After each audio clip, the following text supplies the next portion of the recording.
la manejas así y puede darse el caso también que vos me hagas una pregunta. Sí. Ponemos el asiento así, como que vos me estás, y yo vengo, filmo. ¿Te das cuenta? Te filmo yo. O podemos dejarlo filmar y si cabemos las dos. Ahí, que es más difícil. No, a ver, un poquito más acá. Pero... No, la silla ponela donde está. Tener esto acá.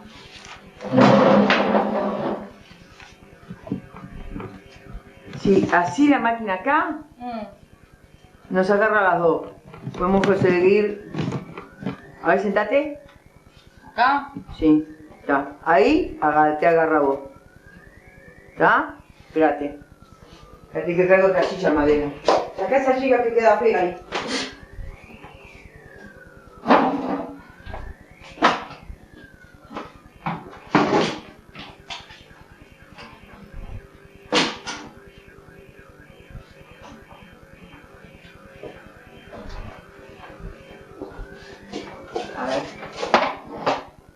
A ver, fíjate cómo se ve. No, pero sentada bien así. Así. Ya. Ahí. ¿Me agarrás? Sí. ¿Mm? Ahí. Sí, ahí te agarro. ¿Y acá? Sí, también. A ver. Sí. Sí. Fantástica la abuela. Fantástica. Bueno, vamos a arreglar este relajo. Que no se vean la abuela. Sí. El nombre y a qué escuela concurrió. Bueno, mira. Yo me llamo Ana María Pedemonti y concurrí a la escuela 129 del Hipódromo casi todos los 6 años escolares. Con un lapso de 6 años, de 6 meses, que concurrí a la Escuela República Argentina en la calle Colonia y Colonia y Coronel. Fue solamente un periodo de 6 meses del año 45. La teníamos preparada. Sí. Bueno, ¿qué más me querías preguntar? Bueno, la escuela era pública. La escuela, las 2 escuelas que fui eran públicas. La 129 estaba en el hipódromo. Comencé primero en la escuela vieja, que estaba en Chapicuí Galvani. ¿Eso en el año? En el año 40. Fui hasta tercero, primero, segundo y tercero. Se consiguió un predio que lo donó el Jockey Club y se hizo la escuela nueva en José María Guerra y General Flores. Bueno, eso a partir del 4º año de la escuela. 4º, 5º y 6º.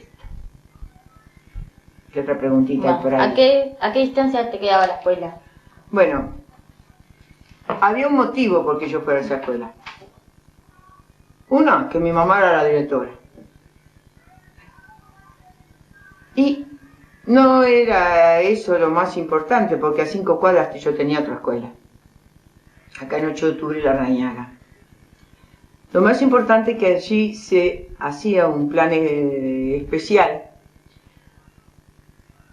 que lo había impuesto ella, vamos a decir, que era para los niños de tercero, cuarto, quinto y sexto. Teníamos materias extracurriculares. Primero y segundo también tenían, como teníamos una orquesta, el primero y segundo tenían una orquesta infantil, que fue de las primeras orquestas infantiles que hubo en las escuelas públicas. Y habían otras materias, dibujo, inglés, manualidades para los varones, que era hojalatería, se remendaban ollas, se hacían jarros con material muy económico, costura, y eso lo podemos ver en en un cuaderno de comunicados del año 49 que pasamos a mostrar. ¿Qué te parece la idea? Dale. Bueno, espera un poquito. Eso después yo lo corto. Este es el mencionado cuaderno de comunicaciones que, como ven, estaba editado, lo hacía el Consejo Nacional de Enseñanza Primaria Normal. En su tapa siempre traía una pintura. En este caso es una pintura del Greco, pintor español. Y en este cuaderno se recogían, mejor dicho, se hacían los anuncios para las maestras que tenían que darse por enteradas, firmando los distintos órdenes del día. Acá en la página 7, vamos a ver un minuto a ver si se ve. Comunicado. ¿De qué fecha? El 4 de abril del 49. El 4 de abril del 49, a los señores maestros. Le está especificando cada clase a qué hora tiene su clase de dibujo, de inglés, de títeres, manualidades para varones, hasta los días que tienen libre.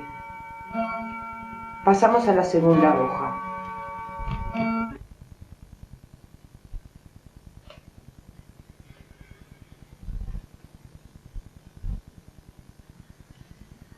Bueno, como estábamos diciendo, hasta había horario los martes para que fueran a la biblioteca de 13:30 a 16 horas. Había también títeres,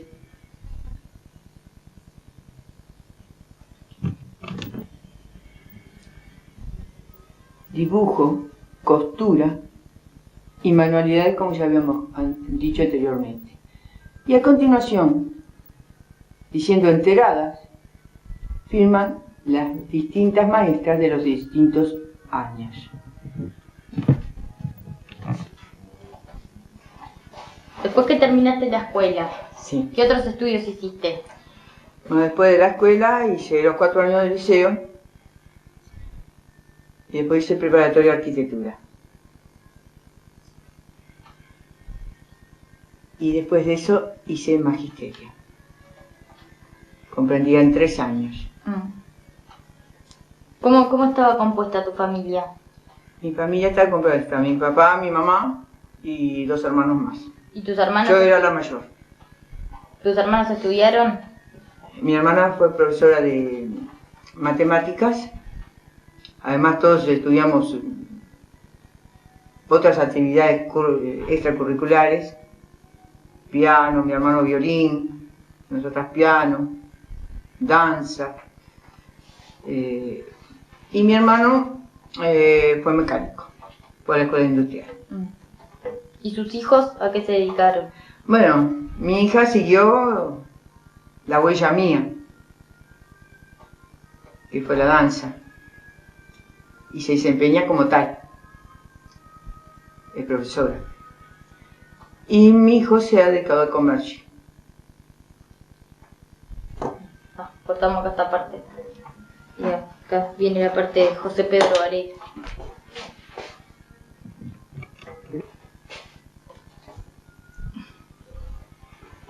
Aquí estoy acá. ¿Qué recuerdos tenés de José Pedro Varela? Mira, el recuerdo era la pieza que se le hacía para José Pedro Varela. El día de su festejo iban delegaciones de todos los niños al pie del monumento, se hacían discursos, canciones de muchas escuelas de Montevideo. Bueno, ese es el recuerdo más lindo que tengo. y que sabíamos por lógica, por lo que nos enseñaba la maestra, que había sido uno de los reformadores de la enseñanza.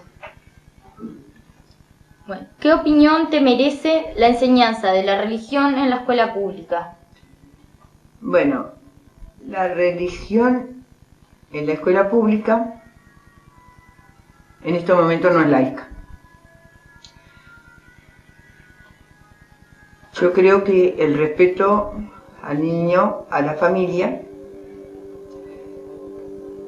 tendría que darse o todas las religiones o ninguna. Porque el maestro para el niño es un ídolo. Dice, la maestra dijo. Y eso es sagrado, lo marca. Y va a tomar el partido que la maestra le dé. Entonces, como es, o se nombran varias, pero siempre quedaríamos pecando de alguna, o no se nombra ninguna. No se puede dar solamente la teoría de Darwin y desconocer todo lo demás, o a la inversa. Por lo tanto, la educación no es en este momento laica, porque siempre, de un motivo u otro, se enfoca de determinada manera. Y eso le corresponde a los padres, o al propio niño, hoy o mañana, enseñándolos a pensar, a elegir, a buscar la verdad, ellos mismos tomen su rumbo. Y no enseñarlos, ni por una cuestión que los padres digan o que el maestro dijo, sino ellos mismos buscar su verdad. ¿Te gustó?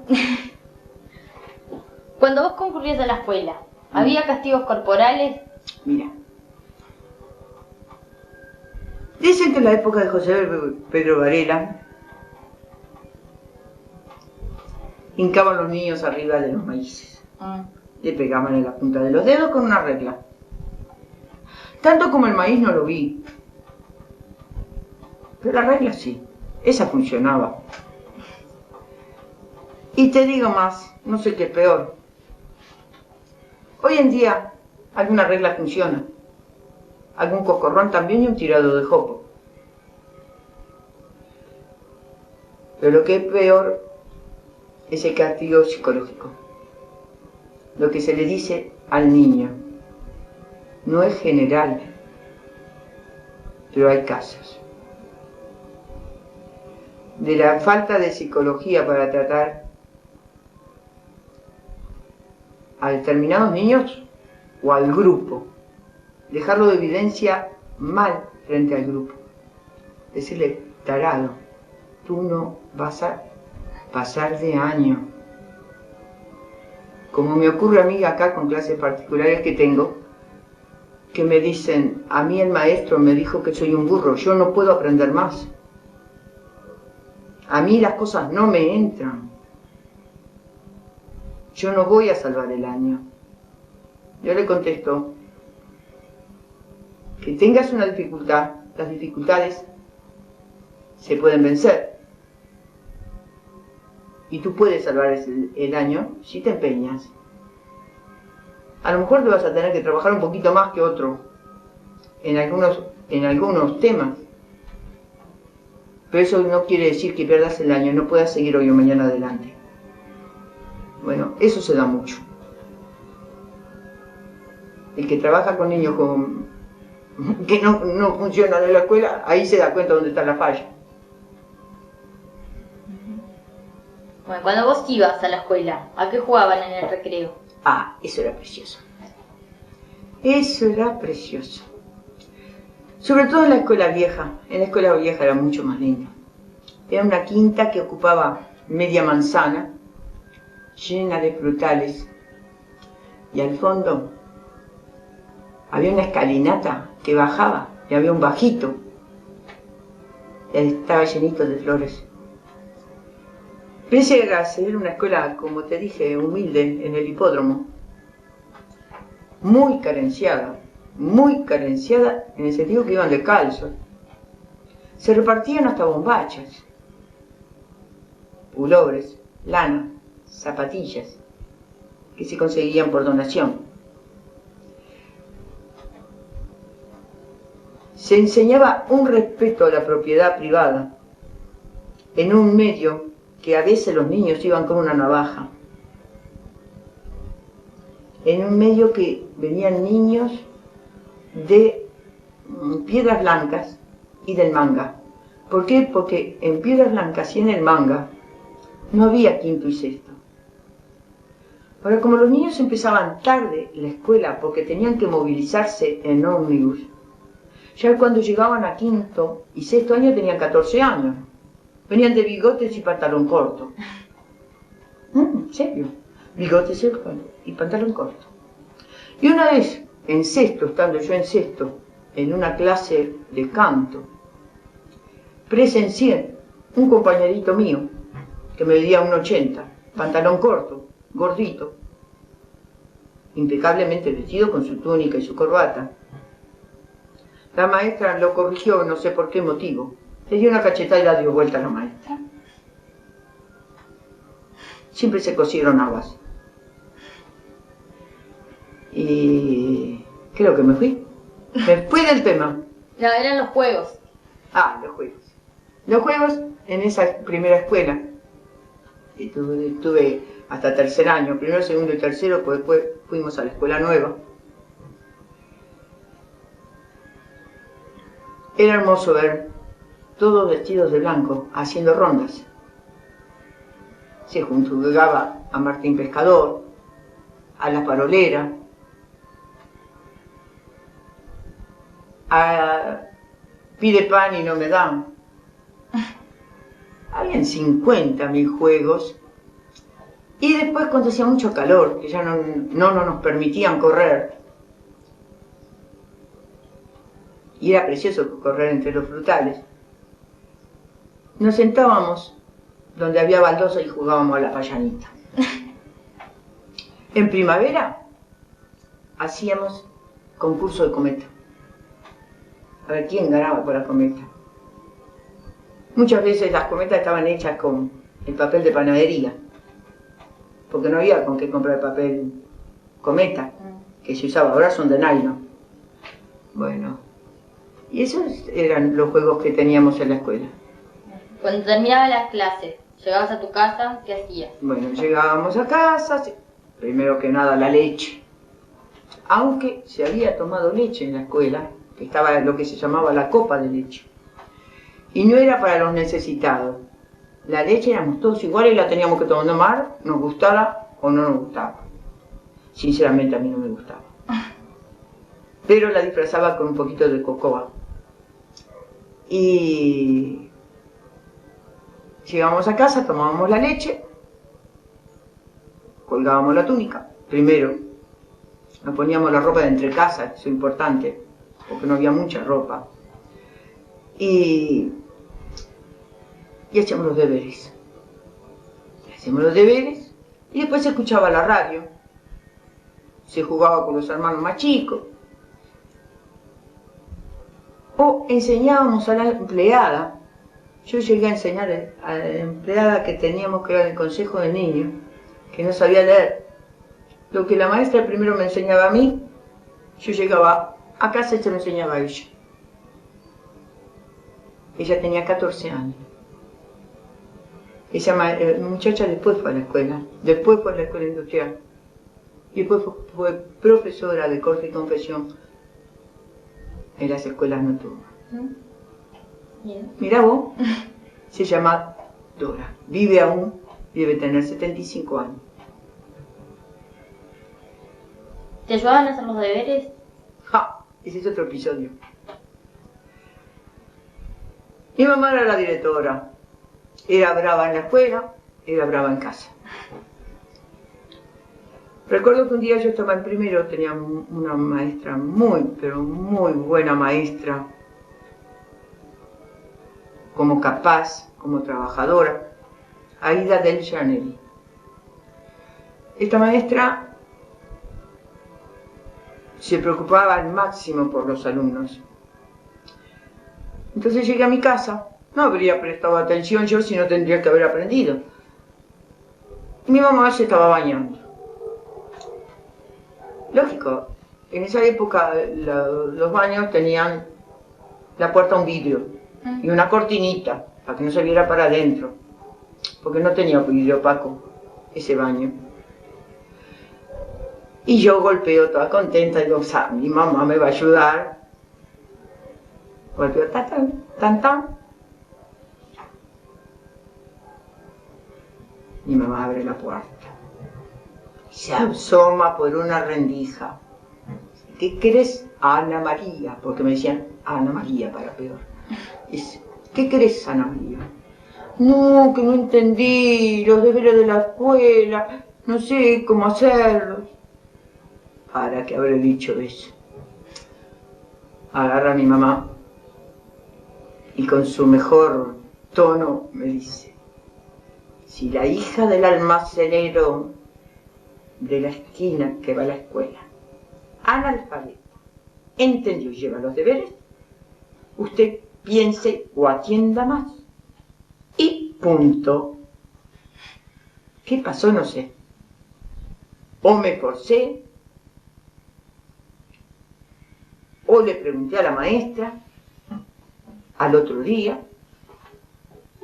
La cosa que ayudarme, nada. Uno tenía, por mérito propio, por atención y por trabajo, salir adelante.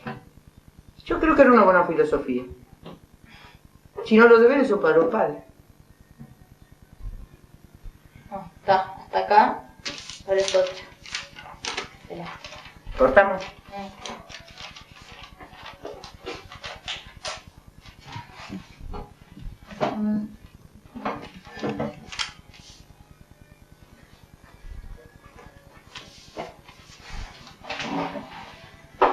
Acá estoy. ¿Cómo recordás el país en tu infancia? Mirá, son muchos años. Son como 60 años atrás. La ciencia evolucionó impresionante. Todo lo que tiene que ver con la ciencia. Es un pueblito. Todas casas bajas. Algunos de 2 pisos, ya de lujo. Algún edificio ya de 3, 4 plantas, mamma mía. Hace poco salió en un diario, no sé cuántos años se festejó, no sé si 50, de la inauguración del Palacio Salvo. El Palacio Salvo se consideraba el edificio más alto de Montevideo, por mucho tiempo. Entonces, lógicamente, las costumbres, los paseos, todo era distinto. Los medios de comunicación, el transporte. En esa época hasta el tranvía. Yo iba a la escuela en tranvía.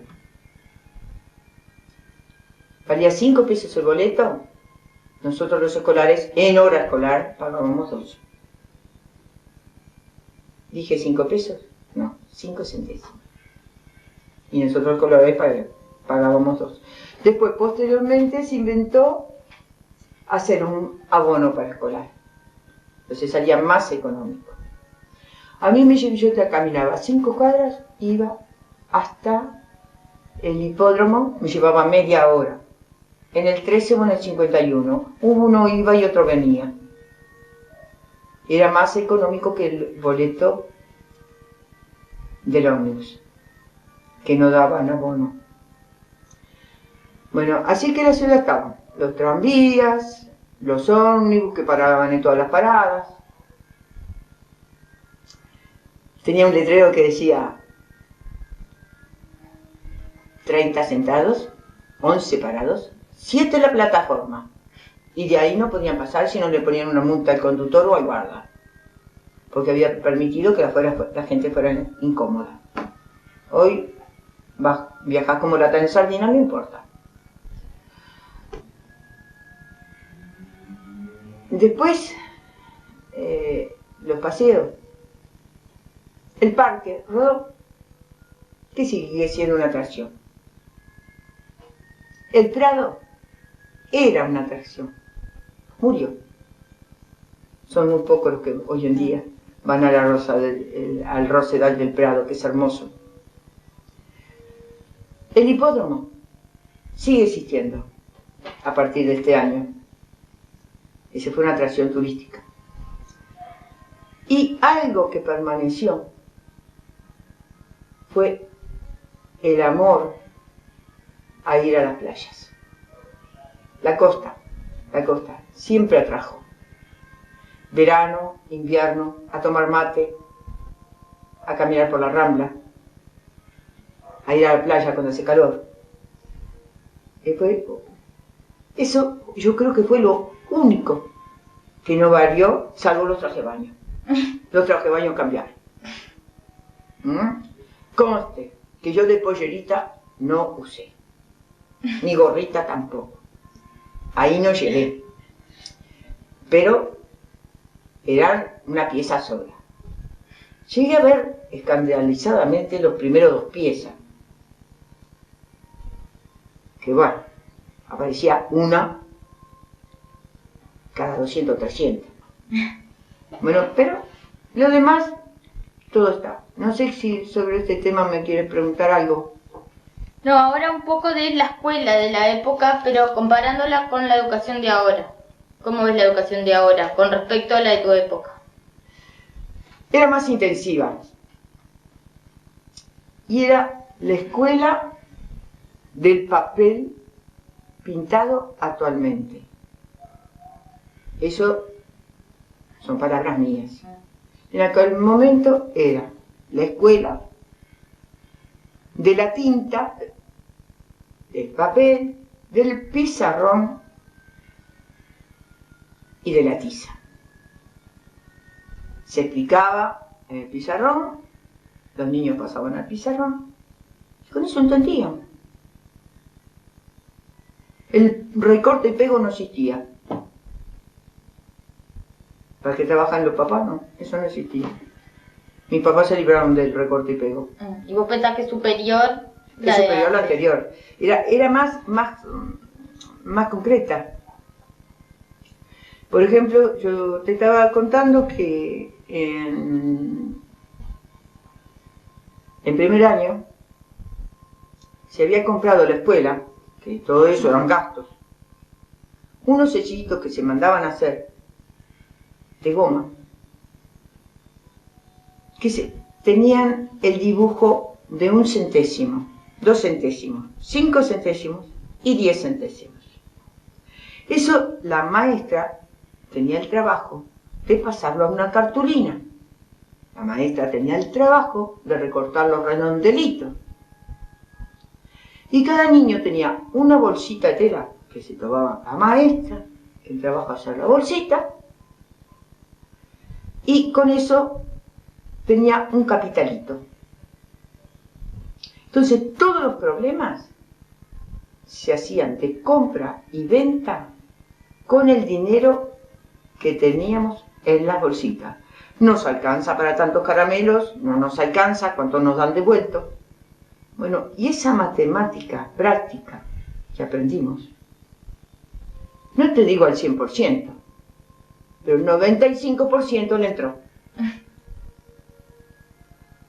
Eso es lo que yo hago, veo la diferencia más grande, porque tú le decís hoy en día a un niño, y dice, si tengo este problema, 5 metros. ¿Tenés idea de lo que son 5 metros? No tienen idea. ¿Tenés idea de lo que son 10 centímetros? No tienen idea. Aunque en algunas escuelas le manden a hacer el metro, pero no les queda. O porque no midieron lo suficiente, nosotros medíamos todo. Desde la clase, a la mesa, a la ventana, después se hacían los trabajos sobre eso, sobre ese hábitat que teníamos. Bueno, y... o sea que era una matemática práctica. ¿Y qué libros usaban? Bueno, mira. En la escuela. En la escuela teníamos el texto único, que el texto único traía todas las materias. Traía todas las materias historia, ya adecuado al programa. Después teníamos el libro de lectura. Además, en la clase había una biblioteca. Cada clase tenía una biblioteca y llevábamos el fin de semana el libro para leerlo. Después la maestra nos hacía las preguntas, adecuado a cada grado escolar. Además existía en la escuela una biblioteca general en que habían libros de consulta si uno tenía interés en ampliar un tema, que te lo prestaban por 2 días, una semana, que pertenecía a la escuela, o con donaciones, o que la Convención Fomento iba incorporando a su biblioteca. Bueno, ahora en cuanto a magisterio. ¿Está? ¿Magisterio qué? ¿Estudiante? Magisterio, estudiante. Bueno, magisterio estudiante, yo hice preparatorio de arquitectura y después eran 3 años si salías de preparatorio o un ingreso si salías de 4º año de liceo. Teníamos 12 materias por año, unas con exoneración, otras sin exoneración. Dentro de las materias nos daban hasta cocina. No sé ahora si dan esas materias. Y era mixto. Mixto, sí. La escuela fue mixta, el preparatorio mixto. Ya yo agarré la parte de... Sí, mixto. Todo mixto. Solamente creo que en la parte escolar, acá en la escuela Sanguinetti, había una escuela de varones, que ahí mandaban todos los imbancables. Sí, era la escuela de varones, cuando no podían la escuela normal, se le mandaba a esta escuela especial que era la escuela de varones. ¿Qué profesores te acordás del normal? Del normal. Barbagelata de Sociología y la Nardequia, que era la directora de práctica de la escuela Rodón, que yo cursé cuando yo hice 2º de magisterio. La recuerdo como una persona muy recta, muy dedicada a su labor y que te daba nociones muy claras y prácticas para la docencia. Se daba la clase, después el grupo te hacía una evaluación de tu trabajo, te daban en la nuca como loco, pero vos no te sentías ofendido, porque vos estabas aprendiendo a enseñar. Y después venía el golpe de gracia, cuando la Nardequia ahí temblabas, chiquitita, toda almidonada. La túnica era esto, todo parecía una muñequita. Y te tocaba todos los puntos y al final te daba la nota. A fin de año tenías el examen de práctica. Quieras o no quieras, eso no se nos negaba. ¿Y tenías todos los años práctica? En distinta medida. En primero eran visitas a los centros como el Instituto de Ciegos. Eran informáticas más bien las visitas, pero eran obligatorias. El de sordomudos, niños con problemas cerebrales, jardines de infantes, o sea, como para uno abrirle distintas visiones de lo que uno podía encauzar su carrera, aunque a posteriori de haber terminado, lógico. Bueno, en 2º año creo que eran 4 días de práctica, en total el horario escolar.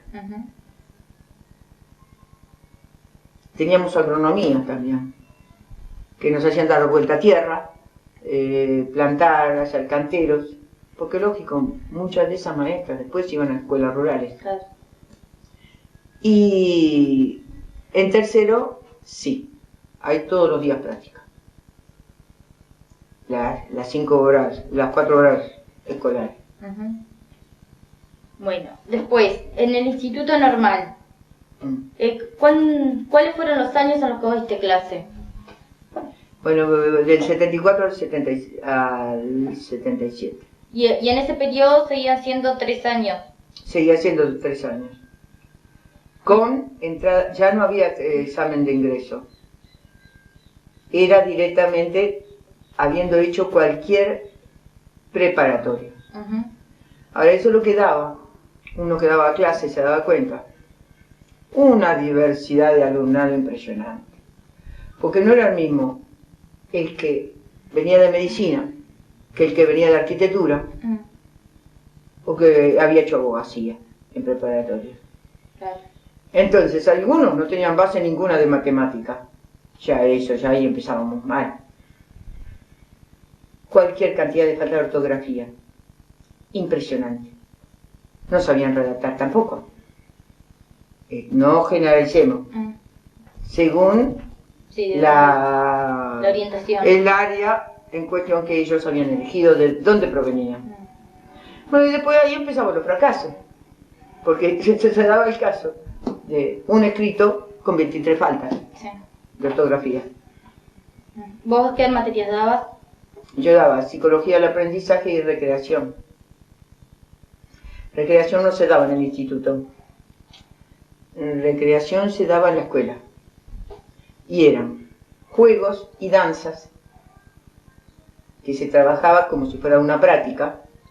Uno le daba las nociones, el material, y después ellas trabajaban con los niños y le hacían las observaciones del caso de lo que hacía la Nardequia conmigo. Hacías vos.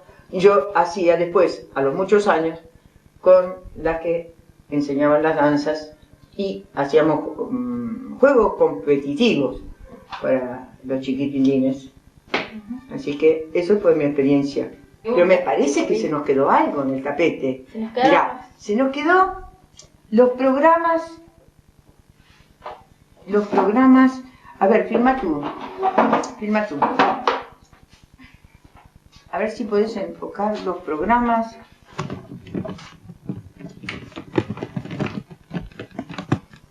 A ver si encontramos los programas. Vamos a darlos por orden. A ver, ¿lo agarrás? Sí, pero... ¿Qué? Sí. ¿Está? No sé si...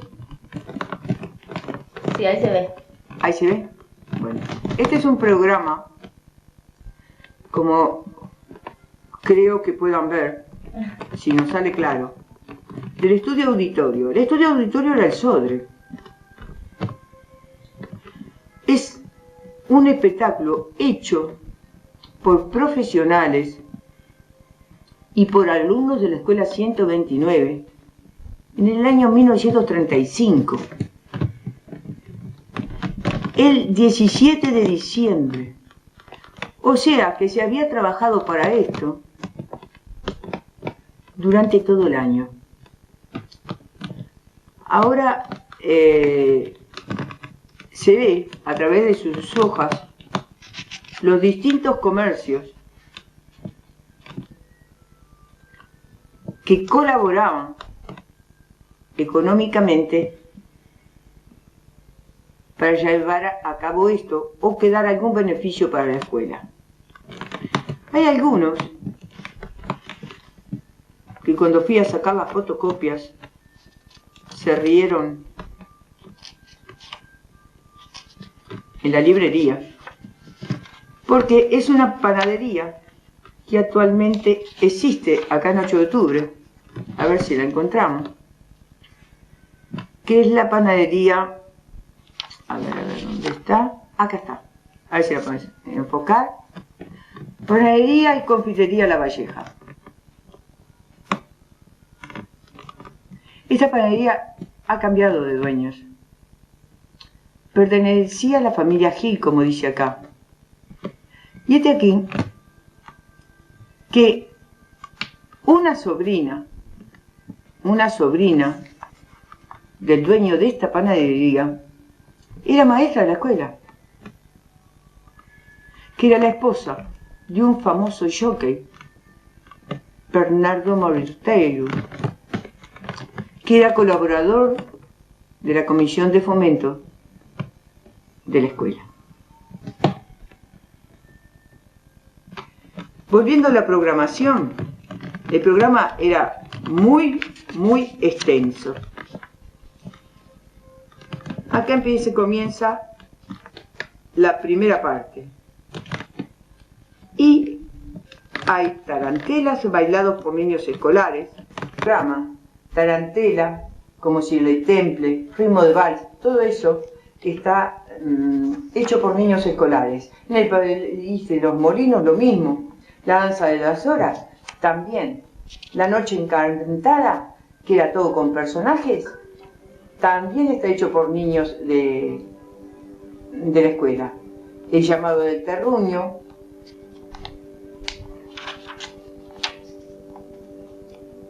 coral del Centro Enciclopédico. Bueno, aquí ya tenemos una colaboración artística de gente que a lo mejor, que no recuerdo qué relación tenía con la escuela, pero colaboraron en formar el espectáculo. Bueno, Mañanitas de Sol también era una compañía. Y acá otra cosa interesante, un drama de Calderón, hecha por un grupo de exalumnos, es lo que comentaba yo anteriormente, que los exalumnos seguían ligados a la escuela, de una forma u otra. A ver, das vuelta a la hoja. Bueno, ahora son avisos. Y de comercios que colaboraron con la escuela. De fin de curso, del 11 de diciembre del 40, también con una programación bastante extensa, 17 números, en donde al final habrá unas palabras del doctor Adolfo Pole Juanicó, que fue presidente del Jockey Club y que fue el que colaboró para que el actual terreno de la escuela fuera donado por el Jockey Club. Clausura escolar, diciembre del 44, en que ahí vemos la fachada de la escuela nueva. Ya eso era un índice grande de progreso dentro de la zona. Y también un programa con 13 números y con la despedida de los alumnos de sexto año, como se hacía todos los años con una carta que leían.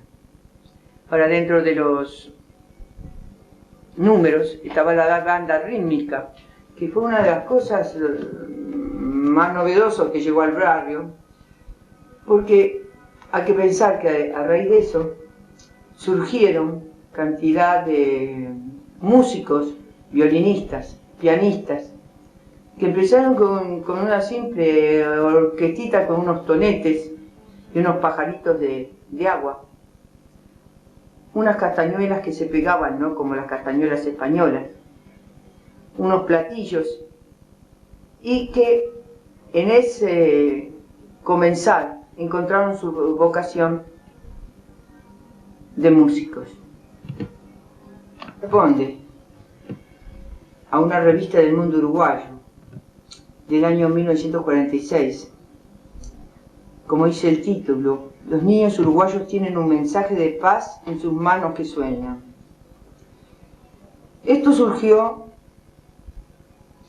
de las clases extracurriculares que se daban en la escuela 129, en las clases de dibujo. También tenían que ver en esta exposición que se hizo en el subte de Montevideo, en donde está la plaza del Entrevero 18 y Río Negro, tenía que ver con un espectáculo que se había ido a ver de los bailarines Alejandro y Clotilde Sakharov, que nos había llevado a las clases superiores de la escuela. Habíamos pintado sobre esa temática. También sobre Saltoncito de Paco Espínola. Ahí están los dibujos. Bueno, y ahí tenemos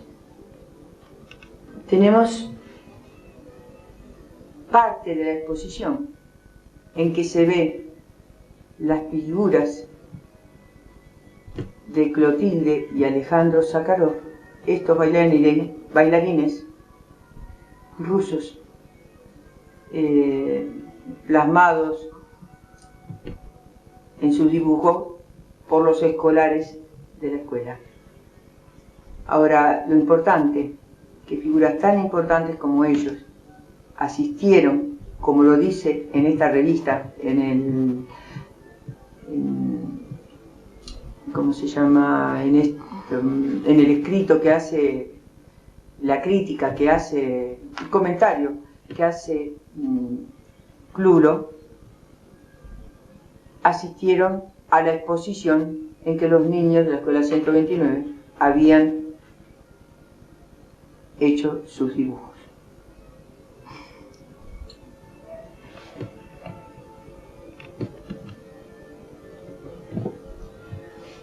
Uno de los entretenimientos que teníamos los sábados y domingos, o en las vacaciones, era leer.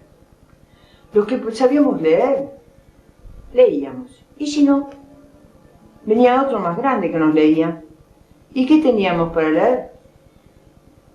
Esta enciclopedia que me la regalaron cuando tenía 2 años. El Tesoro de la Juventud.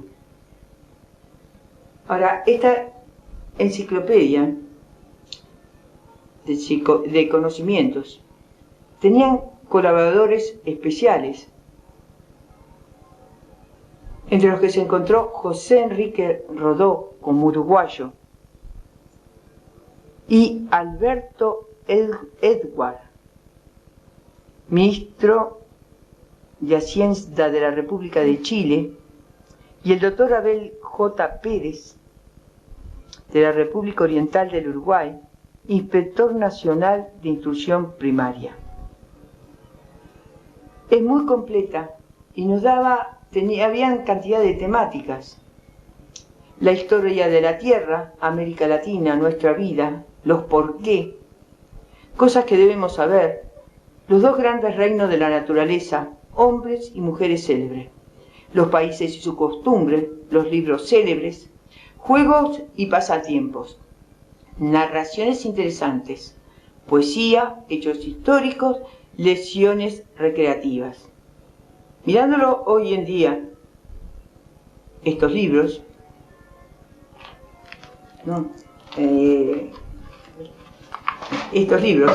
nos encontramos que lo que en aquel momento era una novedad, como podría ser una primera locomotora o un coche, como en este caso, coche Darracq de 8 cilindros corriendo 3 kilómetros en 58 minutos. Era una odisea.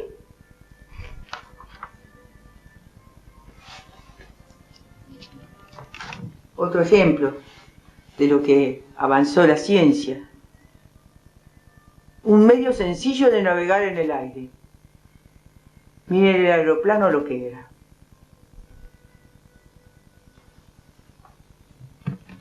Otra cosa para comentar. Historia gráfica del petróleo. La parte elemental. Hay que pensar que este libro tiene 60 años.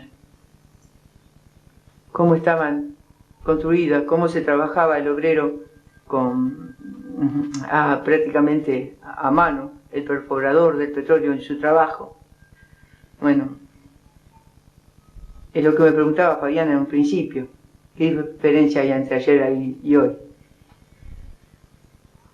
Una cultura y una ciencia de por medio que va cada día a pasos agigantados, que todos los días,